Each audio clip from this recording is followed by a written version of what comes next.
السلام علیکم ورحمۃ اللہ تعالی وبرکاتہ۔ بے شک حضور فریاد رس و دستگیر ہیں۔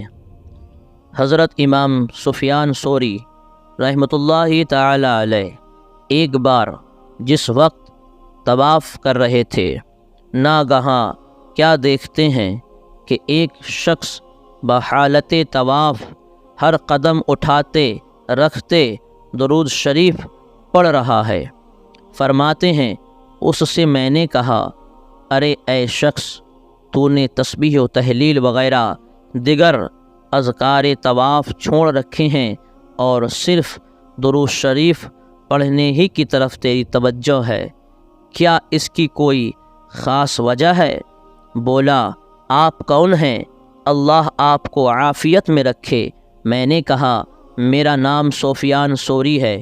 بولا، اگر آپ انجان پردیسی نہ ہوتے تو میں اپنے حال کی آپ کو خبر نہیں دیتا، نہ اپنے راز پر مطلع کرتا۔ پھر بولا، قصہ یہ ہے کہ میں اور میرے والد حج بیت اللہ کے ارادے سے وطن سے چلے۔ اثنائے راہ ایک منزل پر والد صاحب بیمار ہو گئے۔ میں بقدر استطاعت ان کے علاج و دوا میں مستعد رہا، حتیٰ کہ میں ایک شب والد صاحب کے سرہانے بیٹھا تھا کہ اچانک ان کی وفات ہو گئی اور چہرہ کالا پڑ گیا۔ میں نے انا للہ و انا الیہ راجعون پڑھا اور چادر کھینچ کر چہرے پر ڈال دی اور چہرہ ڈھانک دیا۔ میں غمگین بیٹھا تھا کہ اتنے میں میری آنکھ لگ گئی اور میں سو گیا۔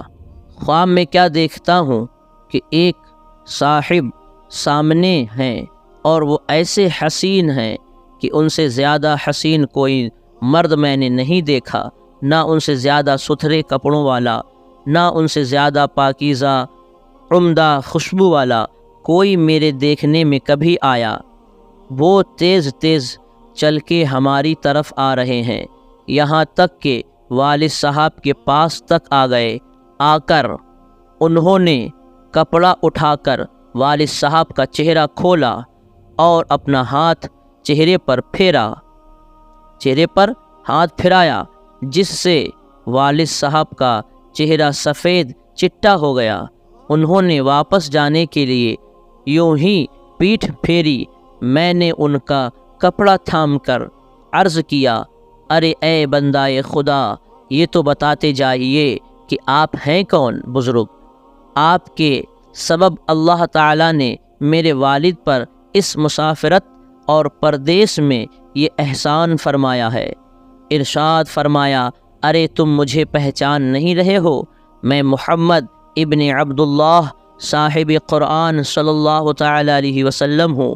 رہا تیرا باپ تو وہ بے شک بے حیائیوں میں اپنے اوپر ظلم کرنے میں مصروف رہتا تھا، لیکن اس کی یہ ایک خصلت اچھی تھی کہ وہ مجھ پر درود شریف بکثرت پڑھتا تھا۔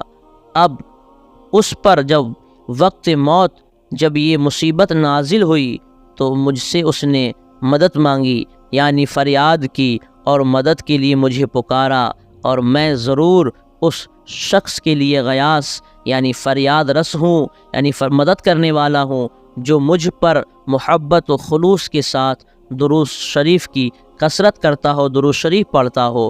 پھر میری آنکھ کھل گئی، کیا دیکھتا ہوں کہ اب میرے باپ کا منہ اجلا چٹا اور خوبصورت ہے۔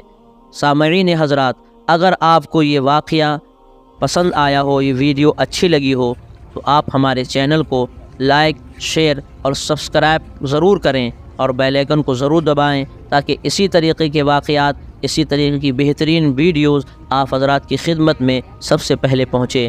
تب تک کے لیے خدا حافظ۔